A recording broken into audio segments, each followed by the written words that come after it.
All right, let's take another dimension on this issue of representation and reality.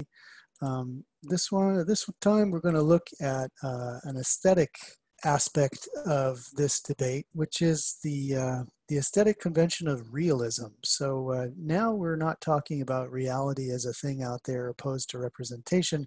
We're talking about realism as a genre of representation. In other words, you can turn on a television show. Sometimes it may be quite fantastical and look absolutely out of this world, but other times it's really making a lot of effort in order to convince you that what you're seeing is real.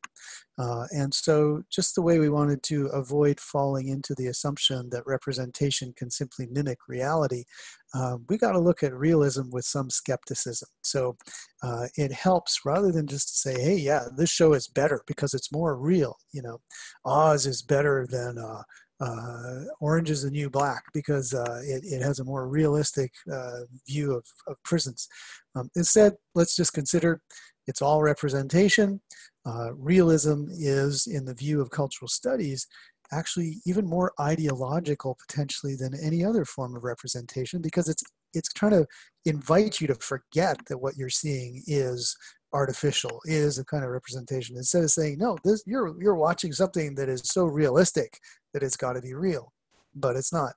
And so realism is a set of aesthetic conventions that you can analyze. So rather than just say, yeah, it's more real, it's better, think it through. And there's a great concept in our alternative textbook called the real feel. And there's a link to it down there and also at the end of the chapter notes for on our website. So this is a concept which is, it's quite creative. It's based on the idea, the weather index, when you watch the weather, that, it may be, 80 degrees on the thermometer outside, but when you add in the humidity and everything else, it's like, feels like 110.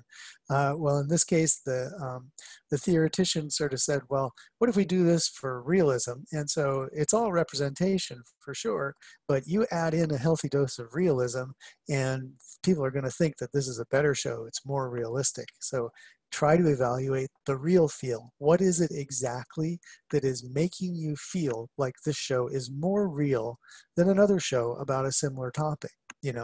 And that is all wrapped up in genre, of course. But the example from that particular essay that analyzes the real feel of a police show called Homicide.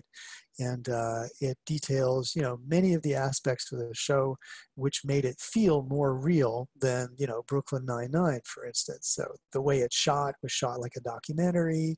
The actors were not conventionally beautiful. They had a lot of kind of diversity in the cast.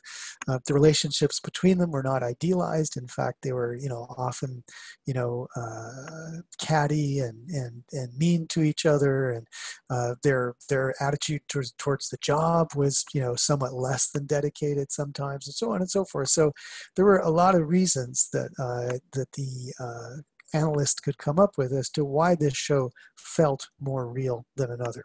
So this is definitely a topic you would want to take up if you find yourself moved to say the quality of this show is that it's real. Well, step back a little bit and say, what is the real feel? How are you getting that? Because it's all representation. It's all done with some kind of agenda in mind. So the first thing you can do is say, why is this a particularly, convincing representation? What is its real feel? Um, Atlanta is an example that I think is a terrific show, which is also very realist in some of its outlook. And there's actually an excellent sample essay down here on our website written by a student, which takes a look at the realism of Atlanta. Um, I would say, yes, it's a realist show.